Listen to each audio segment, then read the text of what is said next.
بسم اللہ الرحمن الرحیم۔ السلام علیکم ورحمۃ اللہ وبرکاتہ۔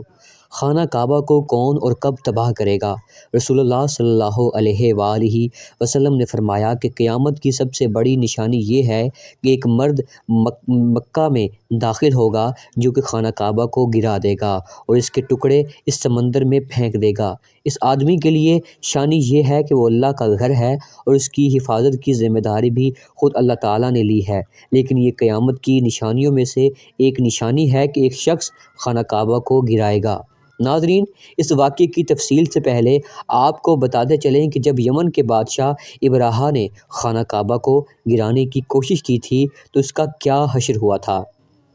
حضور اکرم صلی اللہ علیہ وآلہ وسلم کی پیدائش سے صرف 55 دن پہلے یمن کا بادشاہ ہاتھیوں کی فوج لے کر کعبہ ڈھانے کے لیے مکہ پر حملہ آور ہوا۔ اس کا سبب یہ تھا کہ ابرہہ نے یمن کے دارال سلطنت صنعا میں ایک بہت ہی شاندار اور عالی شان گرجا گھر بنایا اور یہ کوشش کرنے لگا کہ عرب کے لوگ بجائے خانہ کعبہ کے یمن آ کر اس گرجا گھر کا حج کیا کریں۔ جب مکہ والوں کو یہ معلوم ہوا کہ قبیلہ بنانا کا ایک شخص یا جو غضب میں جلد بن کر یمن گیا اور وہاں کے گرجا گھر میں پخانے کر کے اس کو نجاست سے لت پت کر دیا، جب ابرہہ نے یہ واقعہ سنا تو وہ طیش میں آیا اور اپنے آپے سے باہر ہو گیا اور خیرہ کعبہ کو اٹھانے کے لیے ہاتھیوں کی فوج لے کر مکہ پر حملہ کر دیا اور اس کی فوج کے اگلے دستے میں مکہ والوں کے تمام اونٹیں اور دوسرے مویشیوں کو چھین لیا۔ اس میں سے 200 یا 400 اونٹ عبد المطلب کے بھی تھے۔ حضرت عبد المطلب کو اس واقعے سے بڑا رنج پہنچا، چنانچہ آپ اس معاملے میں گفتگو کرنے کے لیے اس کے لشکر میں تشریف لے گئے۔ جب ابرہہ کو معلوم ہوا کہ قریش کا سردار جس سے ملاقات کرنے کے لیے آیا ہے تو اس نے آپ کو اپنی کمی میں بلایا ہے، اور جب حضرت عبد المطلب کو دیکھا کہ ایک بار تو کانپ گیا اور تھر تھرا دیا اور نہایت ہی ایسے ہو گیا جمیل آدمی ہے جن کی پیشانی پر نور نبوت کا جاہ و جلال چمک رہا ہے، تو صورت دیکھتے ہی ابرہہ مرعوب ہو گیا، دور بے اختیار تخت شاہی سے اتر کر آپ کی تعظیم و تکریم کے لیے کھڑا ہو گیا۔ آپ اپنے پاس بٹھا کر دریافت کیا کہ سردار قریش، یہاں آپ کی تشریف آوری کا کیا مقصد ہے؟ حضرت عبد المطلب نے جواب دیا کہ ہماری اونٹ اور بکریاں وغیرہ جو آپ کے لشکر کے سپاہی ساتھ لائے ہیں، آپ ان سب مویشیوں کا ہمارے سپرد کر دیں۔ جس وقت ابرہہ نے کہا، کیا سردار قریش، میں تو یہ سمجھتا تھا کہ آپ بہت ہی حوصلے مند اور شاندار آدمی ہیں، مگر آپ نے مجھ سے اپنے اونٹوں کا سوال کر کے میری نظروں میں اپنا وقار کم کر دیا۔ اونٹ اور بکری کی حقیقت ہی کیا ہے؟ میں تو آپ کی کعبہ کو توڑ پھوڑ کر برباد کرنے کے لیے آیا تھا۔ آپ نے اس کے بارے میں کوئی گفتگو نہیں کی۔ حضرت عبد المطلب نے کہا، مجھے تو اپنے اونٹوں سے مطلب ہے۔ کعبہ میرا گھر نہیں ہے بلکہ وہ خدا کا گھر ہے اور وہ خود اپنے گھر کو بچا لے گا، مجھے کعبہ کی ذرا بھی فکر نہیں ہے۔ یہ سن کر ابرہہ اپنی فرعونی لہجے میں کہنے لگا کہ سردار، وہ قسم لیجئے، میں کعبہ کو اٹھا کر اس کی اینٹ سے اینٹ بجا دوں گا اور زمین سے اس کا نام و نشان مٹا دوں گا، کیونکہ مکہ والوں نے میری گرجا گھر میں بڑی بے حرمتی کی ہے، اس لیے میں اس کا انتقام لینے کے لیے کعبہ کو مسمار کر دینا ضروری سمجھتا ہوں۔ حضرت عبد المطلب نے فرمایا کہ میں پھر آپ جانے اور خدا جانے،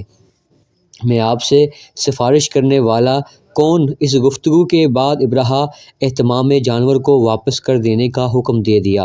اور عبد المطلب تمام اونٹوں اور بکریوں کو ساتھ لے کر اپنے گھر چلے آئے اور مکہ والوں سے فرمایا کہ تم لوگ اپنے اپنے مال میں اسی کو لے کر مکہ سے باہر نکل جاؤ اور پہاڑوں کی چوٹیوں پر چڑھ کر اور دروں پہ چھپ کر پناہ لو۔ مکہ والوں سے یہ کہہ کر پیر خود اپنے خاندان کے چند آدمیوں کے ساتھ لے کر خانہ کعبہ میں گئے اور دروازے کا حلقہ پکڑ کر انتہا لے کر آ رہی اور گیا گردی کے ساتھ درباری باری میں اس طرح دعا مانگنے لگے کہ اے اللہ، ہر شخص اپنے اپنے گھر کی حفاظت کرتا ہے، لہٰذا تو بھی اپنے گھر کی حفاظت فرما اور صلیب والوں اور صلیبیوں کے پجاریوں عیسائیوں کے مقابلے میں اپنی عطا شہاروں کی مدد فرما۔ حضرت عبدالمطلب نے یہ دعا مانگی اور اپنے خاندان والوں کے ساتھ لے کر پہاڑ کی چوٹی پر چڑھ گئے اور خدا کی قدرت کا جلوہ دیکھنے لگے۔ اب ابرہہ جب صبح کو کعبہ ڈھانے کے لیے ان لشکر جرار اور ہاتھیوں کی قطار کے ساتھ آگے بڑھا اور مقامس میں پہنچا تو خود اس کا ہاتھی جس کا نام محمود تھا ایک دم بیٹھ گیا، ہر چند مارا اور بار بار للکارا مگر ہاتھی نہ اٹھا۔ کسی حال میں کہہ رہے ہیں کہ الہی ابابالوں کی شکل میں نمودار ہوا اور ننھے ننھے پرندے جھنڈ کے جھنڈ ان کے چونچ اور پنجوں میں تین تین کنکریاں تھیں، سمندر کی جانب سے حرم کعبہ کی طرف آنے لگے۔ ابابیلوں کی مشکلوں نے ابرہہ کی فوجوں پر اس زور و شور سے سنگ باری شروع کر دی کہ ان کی آنکھ میں برہہ کے لشکر اور ان کے ہاتھیوں پر خچے اڑ گئے۔ ابابیلوں کی سنگ باری خداوند قہار جبار کے قہر و غضب کی ایسی مار تھی کہ جب کوئی کنکری کسی سیل سوار کے سر پر پڑتی تو اس کی آدمی کے بدن کی کو چیرتی ہوئی ہاتھی کے بدن سے پار ہو جاتی۔ ابرہہ کی فوج کا ایک آدمی بھی زندہ نہیں بچا اور سب کے سب ابرہہ اور ان کے ساتھیوں سمیت اس طرح ہلاک و برباد ہو گئے کہ ان کے جسموں کی بوٹیاں ٹکڑے ٹکڑے ہو کر زمین پر بکھر گئی۔ چنانچہ قرآن مجید کی سورہ فیل میں خدا نے اس واقعے کا ذکر کرتے ہوئے ارشاد فرمایا، یعنی اے محبوب کیا آپ نے نہ دیکھا کہ آپ کے رب نے ان ہاتھیوں والوں کا کیا حال کر ڈالا، جن کے داموں کو تباہی میں نہ ڈالا اور ان پر پرندوں کی ٹکڑیاں بھیجی تاکہ انہیں انکت کے پتھروں سے ماریں تو انہیں چبائے ہوئے بسط جیسا بنا ڈالا۔ جب اس لشکروں کا یہ انجام ہوا تو عبدالمطلب پہاڑ سے نیچے اترے اور خدا کا شکر ادا کیا اور ان کی اس کرامت کا دور دور تک چرچا ہو گیا۔ تمام اہل عرب ان کو ایک خدا رسیدہ بزرگ کی حیثیت سے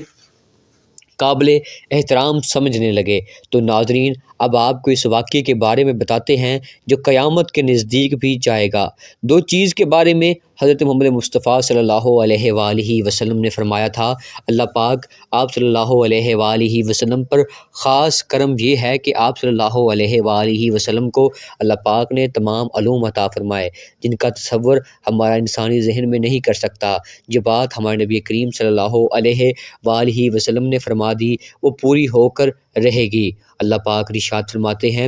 اور وہ کوئی بات اپنی خواہش سے نہیں کرتی، وہ تو نہیں مگر وہی جو انہیں کی جاتی ہے۔ اللہ کے علم کے سمندر کے مقابلے میں نبی اکرم صلی اللہ علیہ وآلہ وسلم کا ایک قطرہ ہے، مگر آپ صلی اللہ علیہ وآلہ وسلم کا یہ قطرہ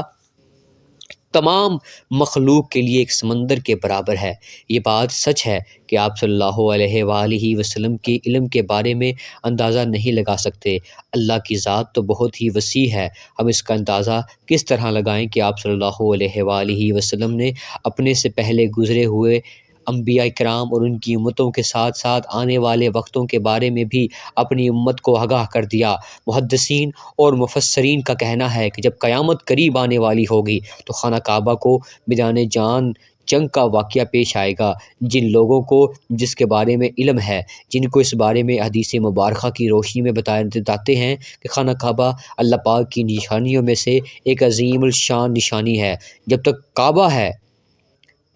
قائم ہے اس وقت تک دنیا میں قائم و دائم رہے گی۔ جب خانہ کعبہ کو گرایا جائے گا تب قیامت رون نہ ہوگی۔ جب قیامت قائم آئے گی ایک بدبخت حبشی خانہ کعبہ کو گرا دیکھے گا، پھر قیامت آئے گی۔ اس دنیا کے حبشی کے بارے میں آپ صلی اللہ علیہ وآلہ وسلم نے ارشاد فرمایا، اس حبشی کی صورت ایسی ہوگی کہ وہ چھوٹی پنڈلیوں والا حبشی خانہ کعبہ کو بھی کہا، جبکہ بخاری شریف میں لکھا ہے کہ رسول اللہ صلی اللہ علیہ وآلہ وسلم نے فرمایا، گویا میں یہ حبشی کو دیکھ رہا ہوں، وہ کالا اور چوڑی ٹانگوں والا ہے، کعبہ کے پتھر اور اینٹوں کو اکھاڑ اکھاڑ کر پھینک رہا ہے۔ بخاری شریف میں ہے کہ قرب قیامت کے وقت حضرت عیسیٰ علیہ السلام کے پردہ کرنے کے بعد جب لوگوں کے سینوں سے قرآن پاک اٹھا لے گا تو اس کے بعد وہ بدبخت حبشی خانہ کعبہ کو گرائے گا۔ اس حدیث میں اس الفاظ کا استعمال ہوا ہے، وہ ہے کہ جو اکراتا ہوا چلے یا جرنی میں دونوں پنجے ندی میں ہیں اور دونوں بیویوں کے فاصلے فاصلے رہے اور وہ آپ کے مردود جو قیامت کے قریب اٹھائے گا وہ اسی شکل کا ہوگا۔ دوسری روایت میں آیا ہے کہ جس کی آنکھیں ان کی ناک پھیلی ہوئی ہوگی اور پیٹ بڑا ہوا ہوگا، اس کے ساتھ اور لوگ ہوں گے، وہ کعبہ کا ایک پتھر اکھاڑ ڈالیں گے اور سمندر میں لے جا کر کہیں گے یہ قیامت کے بالکل نزدیک ہوگا۔ یہاں یہ بات بھی ذہن نشین ہے کہ ان قیامت کی نشانیوں سے متعلق روایات میں چند ایک معاملات اس شخصیات کو چھوڑ کر ان کا ظاہر ہونے کا وقت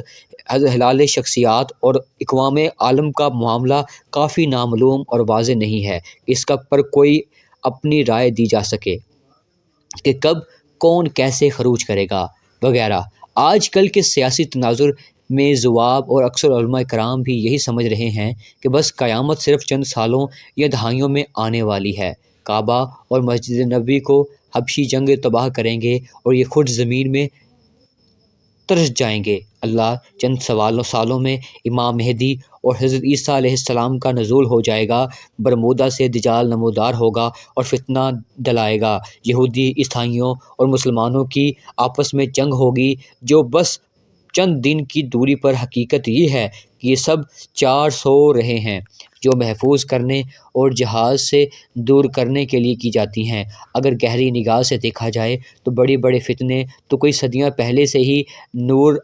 اور ہونا شروع ہو گئی تھی۔ اتنے ہی لوگوں نے مہدی ہونے کا ڈرامہ رچایا، کتنے ہی دفعہ مسلمان اور یہود و نصارہ میں بڑی جنگیں ہوئی، کتنی مرتبہ قبلہ اول فتح ہوا، کتنی مرتبہ قبلہ اول پر یہودیوں کا قبضہ رہا، کتنی مرتبہ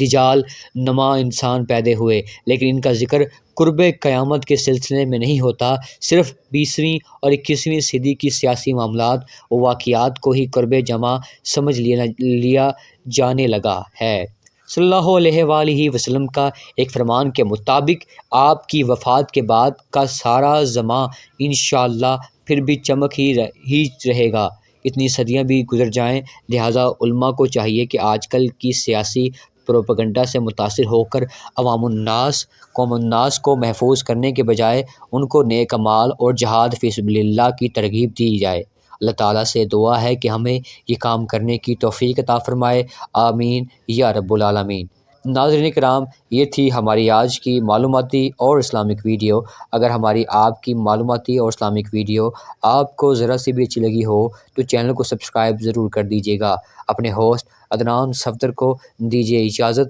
ملتے ہیں اگلی ویڈیو میں، تب تک کے لیے اللہ حافظ۔